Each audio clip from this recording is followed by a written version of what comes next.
My grandmother's will was a cruel joke. To inherit her fortune, I had to survive for 30 days with no money in her abandoned, crumbling mansion. My greedy aunt and uncle were watching, waiting for me to fail. I thought her final wish was a punishment. I had no idea it was a breadcrumb trail that would lead me to the truth of who she was and who I was meant to be. Before we get into it, I'd love to know, what city are you watching from today? And be sure to subscribe for our daily stories. Okay, let's head to that will reading. My grandmother, Matilda Blackwood, was not a warm and fuzzy woman. She was a matriarch, a titan of industry, a woman carved from granite and quiet, calculating ambition. I had loved her, of course, but it was the kind of love a small, nervous foot soldier has for a distant and deeply intimidating five-star general. In her eyes, I was a disappointment, a quiet, artistic girl with a mountain of student debt and a distinct lack of her own ruthless ambition. So when I was summoned to the reading of her will, I expected nothing. I sat in the stuffy, wood-paneled law office, a small, insignificant island of second-hand clothes adrift in a sea of my relatives' expensive, tailored mourning attire. My aunt and uncle, Marcus and Brenda, were the stars of this particular show. They sat in the plush chairs opposite the lawyer's desk, their faces a perfect practice performance of somber grief, but their eyes, their sharp, greedy eyes, were gleaming with the thrill of the impending financial kill. The lawyer, a man as old and as dry as the documents he was reading, began. He listed a few minor bequests to charities, and then he came to the main event, the disposition of the Blackwood estate, a fortune rumored to be in the tens of millions. The entirety of my remaining estate, the lawyer read, his voice a dry, reedy thing. Including all properties, stocks, bonds, and liquid assets, I leave in its entirety to my beloved granddaughter, Cora. The silence in the room was absolute. I just stared, my own mind a complete white blank. And then I looked at my aunt and uncle. Their faces, which had been so full of a smug, confident expectation, were now a mask of pure, ugly, and deeply satisfying shock. But then, the lawyer cleared his throat. However, there is a condition. The smug, predatory smiles began to creep back onto my relatives' faces. My granddaughter's inheritance, the will continued, is entirely and completely contingent upon the successful completion of a single, final task. She must, for a period of no less than 30 consecutive days, reside, alone, in my old and currently uninhabited country mansion, Blackwood Manor. The lawyer looked up at me over his glasses. The terms are specific. You must arrive with nothing but the clothes on your back. No money, no phone, no outside contact. You must survive on whatever you can find within the bounds of the property. Your aunt and uncle, he gestured to my now beaming relatives, have been appointed as the official monitors of this test. They are permitted to check on you once a week to confirm that you have not left the grounds. If you fail, or if you quit at any time, the entirety of the estate, in full, reverts to them. The room was silent again, but this time it was a different kind of silence. It was the silence of a cruel and deeply, deeply personal joke, a final, posthumous act of psychological warfare from a grandmother I never truly understood. She was not giving me a gift. She was punishing me for my softness, for my lack of her own ruthless survival instinct. She was throwing me to the wolves, and she had just handed my own greedy and now very happy aunt and uncle the keys to the cage. The lawyer drove me to the manor that afternoon. It was a 2-hour drive out of the city, deep into the wild, overgrown countryside. He dropped me at the foot of a long, winding, and deeply unwelcoming driveway, the massive wrought iron gates groaning shut behind me like the doors of a prison. I looked up at the house. It was not the beautiful, vibrant home I vaguely remembered from my childhood. It was a ruin, a dark, gothic, and deeply intimidating silhouette against the gray, unforgiving sky. The windows were boarded up, the paint was peeling, the gardens were a wild and tangled jungle. My aunt and uncle thought this was a test of my endurance, a game they were certain I would lose. My grandmother, I thought, as a cold, hard rain began to fall, had simply designed the most elaborate and most cruel punishment she could imagine. I had no idea that the test wasn't about surviving the house at all. It was about the house, and the forgotten, secret, and deeply, deeply important story it held, finally and completely saving me. I pushed the heavy oak door open. It groaned, a low, guttural sound of protest, the noise of a house that had been asleep for a long time. The air that hit me from inside was cold and still, thick with the scent of dust and damp stone, and the faint, papery perfume of decay. A thick blanket of gray dust covered every surface, turning the air hazy in the thin shafts of afternoon light that pierced through the grimy, boarded-up windows. My first hours in Blackwood Manor were a slow and chilling lesson in the reality of my new situation. This was not a game. It was a prison. The lawyer had been telling the truth. The electricity was dead, the water from the taps ran a rusty, angry brown before sputtering out completely. My world was now defined by the dying light of the afternoon and the encroaching, absolute darkness of the night. I spent what was left of the day in a frantic and largely fruitless search for the basics of survival. I found a stack of old, musty-smelling linens in a cedar chest, but they were thin and offered little comfort against the biting cold that was now seeping up through the floorboards. I found a few half-burned candles in a kitchen drawer, their wicks brittle with age. The night, when it came, was a thing of absolute and terrifying blackness. I huddled on a large, sheet-covered sofa in the main drawing room, my body wrapped in a dusty velvet curtain I had torn from one of the windows. The house, which had been silent during the day, was now alive with a symphony of alien sounds. The wind howled through the eaves, a low, mournful sound. The old wooden bones of the house groaned and settled around me, and in the walls I could hear the constant, tiny, and unsettling scuttling of unseen things. I did not sleep. I just sat there, in the dark, my own hunger, a sharp, gnawing ache in the pit of my stomach, and I felt the full, crushing weight of my grandmother's cruelty. This was not a test. It was a punishment. A cold and calculated and deeply personal act of customous contempt. I thought of my aunt and uncle, of their smug, victorious faces. They were right. I was going to fail. I was a city girl, a creature of comfort and convenience. I was not a survivor. I decided then and there, in the cold and the dark and the profound and absolute loneliness of that terrible night, that I would quit in the morning. But the morning, when it came, brought with it a new and unexpected ally, the sun. It streamed through the tall, grimy windows, chasing the worst of the shadows from the corners of the room, and turning the dust motes into a swirling golden galaxy. The house, in the light of day, was not a monster. It was just a sad and very old and deeply, deeply neglected house. Driven by a hunger that was now a raw and undeniable force, I began a more methodical search. I went to the kitchen, to the large walk-in pantry at the back.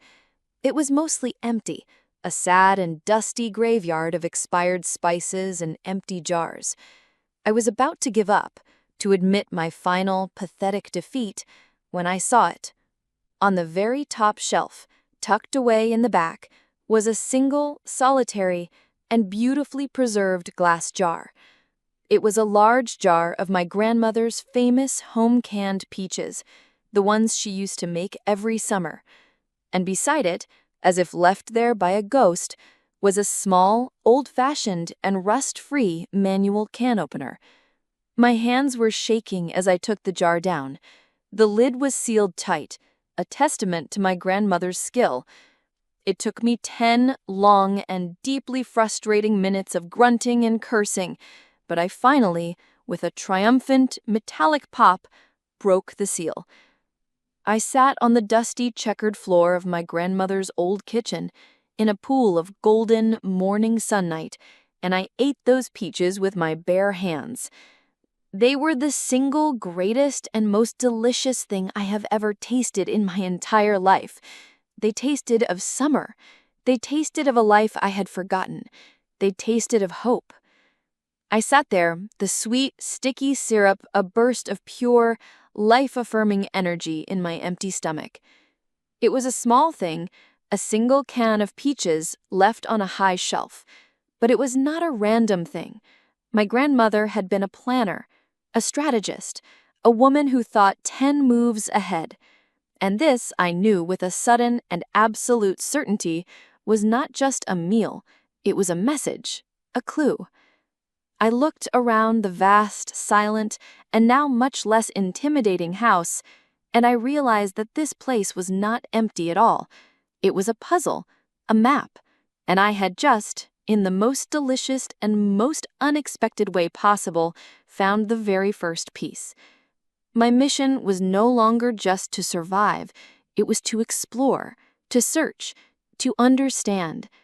I began a methodical, room-by-room exploration of the house, not as a squatter looking for scraps, but as an archaeologist looking for signs of a life that had been hidden from me. The house was a time capsule, each room a different chapter of my grandmother Matilda's life. The grand, formal living room was filled with the ghosts of the powerful, successful businesswoman she had become. But it was in the small, forgotten, and more personal spaces that I began to find the real her. Her study was the most revealing of all. It was not the cold corporate office I had expected. Yes, one wall was lined floor to ceiling with imposing leather-bound books on finance and economics and the art of the deal.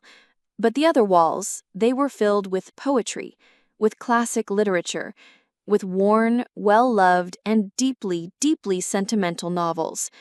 It was a room of a secret and profound contradiction. It was there, as my fingers traced the spines of the books, that I found it, a single, solitary volume that was completely and totally out of place. It was a book on botany, on the language of flowers, tucked away between a biography of an oil tycoon and a treatise on corporate law. I pulled it from the shelf. It was not a book, it was a box, hollowed out, its interior lined with a soft, faded velvet, but it was empty. My heart sank, a dead end. But as I went to slide the book box back into its place on the shelf, my fingers brushed against the back of the bookshelf itself, and I felt it, a small, almost imperceptible click.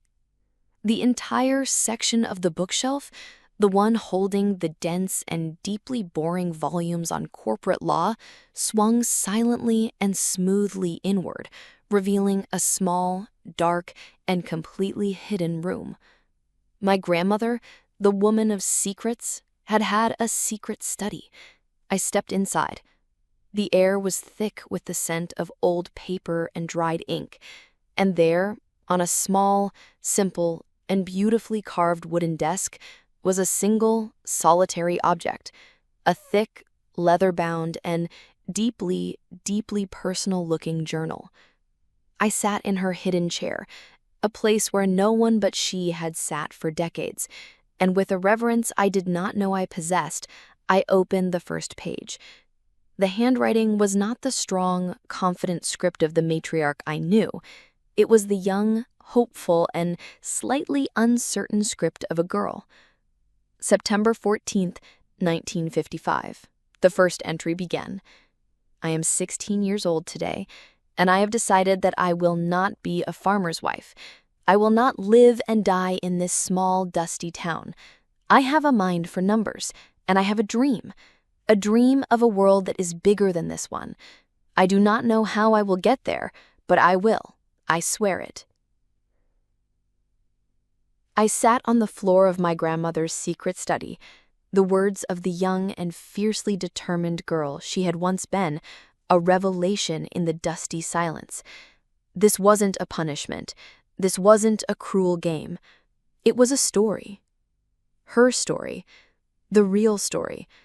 A story she had hidden from the world, from her own greedy and deeply disappointing children, and had for some strange and wonderful and deeply, deeply mysterious reason chosen me, the quiet, artistic, and unambitious granddaughter, to be the one to find. I looked at the book in my hands. On the spine, in a small, elegant gold leaf script, were two simple words. Volume 1.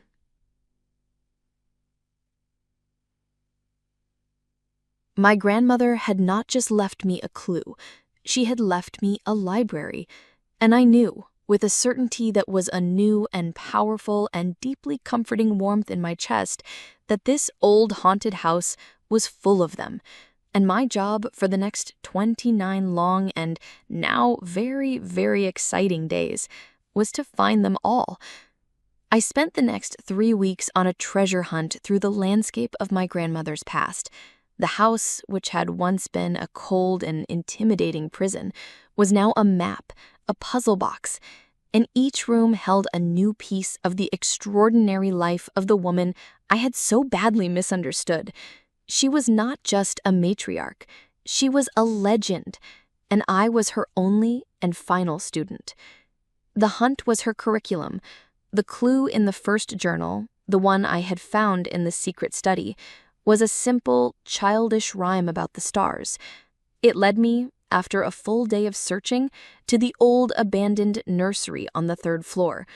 There, tucked away in a dusty, forgotten hope chest under a pile of my own mother's baby blankets, was the 2nd volume. This journal was different. It was not the story of a determined, ambitious girl. It was the story of a young woman's first and only true love. I read of a man whose name was not my grandfather's, a brilliant and kind and penniless young artist she had been forbidden to see by her own wealthy and powerful family. I read of their secret meetings, of their plans to run away together, of a love that was as brilliant and as doomed as a falling star. The journal ended, abruptly, with a single, tear-stained, and heartbreaking entry. He is gone, and I am alone. The clue in that journal led me to the grand, formal library. There, hidden behind a loose brick in the back of the massive stone fireplace, I found the 3rd volume. This one was written in a new and harder and more cynical hand. It was the story of a woman rebuilding herself from the ashes of a broken heart. It was the story of her brilliant and often ruthless rise in the business world. It was the story of the birth of the Blackwood Empire. It was the story of the woman the world knew, a woman I now understood had been forged in a fire I had never known existed. With each new journal I found, the story of her life became my own, and as I read, I was also living a story of my own survival. I learned to build a fire in the old fireplace. I learned to find the edible mushrooms and wild berries that grew in the overgrown, forgotten corners of the garden. I grew thinner, yes, but I also grew stronger, more resourceful, more confident. I realized, my grandmother's granddaughter, in more than just name. The weekly visits from my aunt and uncle, Marcus and Brenda, became a source of a quiet and satisfying amusement. They would arrive, their faces a mask of a false, pitying concern, expecting to find me a broken, weeping mess, ready to surrender. "It's not too late to quit, Cora," my Uncle Marcus had said on his 2nd visit, a smug, predatory glint in his eye. "There is no shame in admitting you can't handle it." They would find me not weeping, but sitting calmly by a crackling fire, a leather-bound journal in my lap, my face serene. My new and hard-won peace infuriated them. They could not understand it. They saw the house as a punishment. They had no idea it was actually a classroom. I held the fifth and second to last journal in my hands, the story of my grandmother's later years, of her own quiet and often difficult motherhood. I had learned of her heartbreak, of her ambition, of her quiet and often lonely life. The test she had set for me, a test I was now certain she had always known I would pass, was almost over. I was not afraid anymore. I was ready. My aunt and uncle were due for their final official inspection in just a few days. They were coming to this house expecting to claim a fortune. They had no idea that I had already found the real treasure, the one that could not be bought or sold. And I was now, finally and completely, ready to show them exactly what it was worth. The knock on the front door, when it came, was a jarring intrusion. It was them, my aunt and uncle, Marcus and Brenda, arriving for their final official and, I was sure, triumphant inspection. I did not run. I did not hide. I walked to the door, a new and unfamiliar sense of purpose in my own heart. They were a sight to behold. They stood on the front porch, dripping with expensive designer gear, their faces a mask of a smug, predatory, and deeply satisfied confidence. They were here for the final easy kill. "Cora, darling, there you are," my Aunt Brenda said, her voice a sweet, cloying purr. "Don't tell us you've given up. It's so close to the end. Your father and I were just about to check the property for any irregularities before we assume ownership of the estate." I just looked at her, and at my uncle, Marcus, who was standing there with a clipboard, a pen poised, a look of a cold, business-like impatience. They saw my stillness as defeat. They had no idea it was my strength. "Please," I said, my voice quiet, but it carried to every corner of the vast, dusty foyer. "The test is over, and I think you both need to see the results." They walked in, a trail of mud from their expensive shoes staining the original hardwood floors. They walked into the main living room, to the fireplace, where I had built a small, welcoming, and very real fire, and they saw the journals. A neat, organized stack of them from Volume 1 to Volume 5, sitting on the small, unassuming mahogany coffee table, a beautiful and undeniable monument to a life they had believed was a simple and worthless thing. My aunt and uncle just stared at them, their mouths slightly agape. "Did you know, Uncle Marcus," I began, my voice a calm and quiet and deeply dangerous thing, "that Grandma wrote about you in her diaries, about the time you broke her favorite porcelain teacup and blamed it on the dog? She said you were a kind boy, but you were always afraid of taking responsibility." Marcus's face went white. The story was from his childhood, a secret that only he and his mother could have ever known. "And you, Aunt Brenda," I continued, turning to her, a small, cold, and deeply pitying smile on my face. "Did you know that she wrote about you too? About the way you would secretly steal her heirloom necklace to wear to your parties? She said you were a beautiful girl, but she worried that you were more in love with the appearance of wealth than with the wealth of a good heart." Their smug, confident masks of victory had vanished, replaced by a new and terrible and deeply, deeply vulnerable terror. They realized, with a dawning, soul-shattering horror, that this house was not empty. It was full. It was full of the ghosts of a lifetime of their own unspoken and unforgivable lies. "The test wasn't about the house," I said, my voice now a whisper, but it carried the weight of my grandmother's entire wise and magnificent life. "It was about the journals. It was about me learning who she was. And I did. I learned her whole story, the story of a brave, strong woman who was let down by her own children. The story of a woman who was determined to be a mother to the end. The story of a woman who had, in the end, passed her legacy on to the one person who she knew would honor it.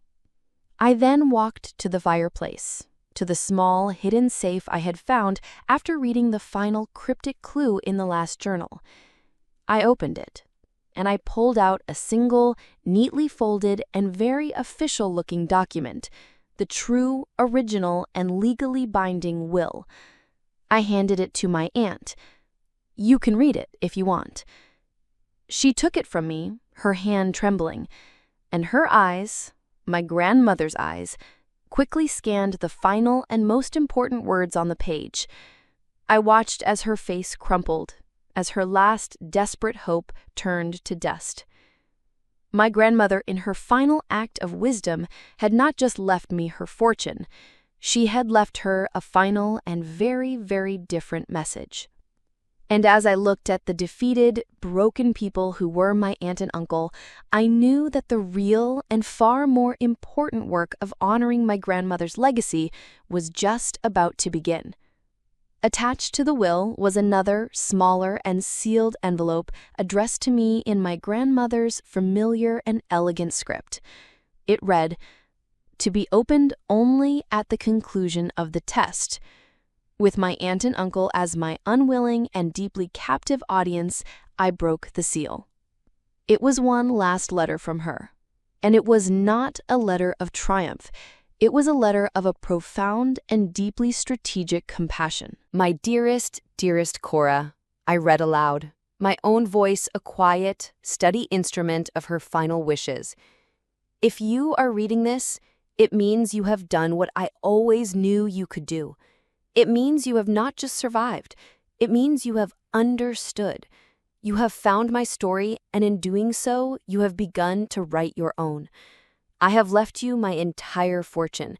It is a great and heavy and often terrible burden, but I know you have the character to carry it. But I am leaving you with more than just my money. I am leaving you with a final and most important mission." I looked up at my aunt and uncle, who were now watching me, a new and deeply unfamiliar look of fearful anticipation on their faces. "My son, your Uncle Marcus, and his wife, Brenda, are not bad people. They are just lost.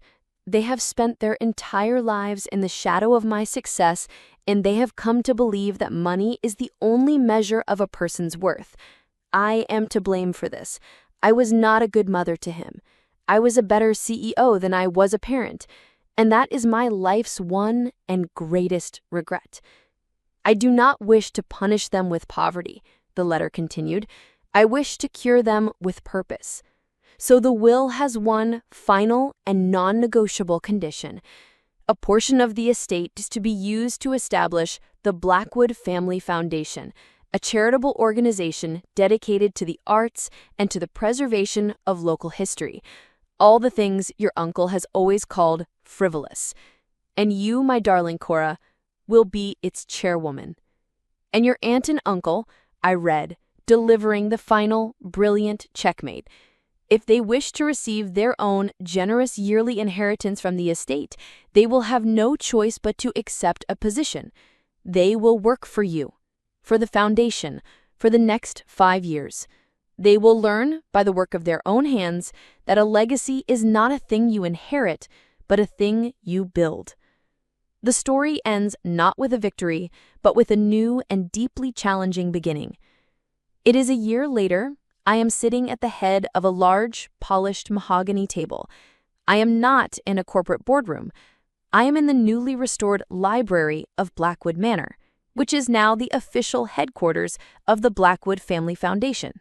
The room is filled with the warm afternoon sunlight and with the quiet, respectful murmur of a board meeting. My aunt and uncle are there. They are not the same smug, arrogant people from a year ago.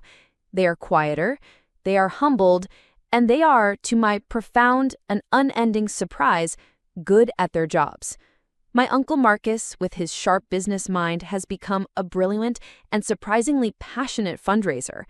My Aunt Brenda, with her extensive social connections, has become a formidable event planner for our charity galas.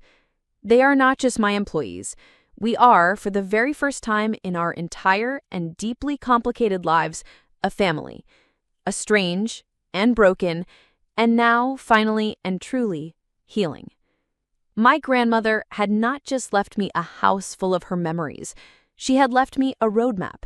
A map that had led me not just to my own strength, but to the hidden and long-forgotten goodness in the hearts of the very people I had once thought were my enemies. She had not just taught me her story. She had, with her last and most brilliant act of love, made me the author of ours. An absolutely brilliant and mature story about a grandmother's incredible foresight, and a test that was about more than just survival. What do you think of the grandmother's final, shocking condition in her will? Let us know in the comments below. If you were moved by this powerful story of a family's healing, please show your support by hitting that like button and be sure to subscribe for more thought-provoking and emotional stories. Don't forget to click the notification bell so you never miss an upload. Thanks for watching, and we'll see you in the next one.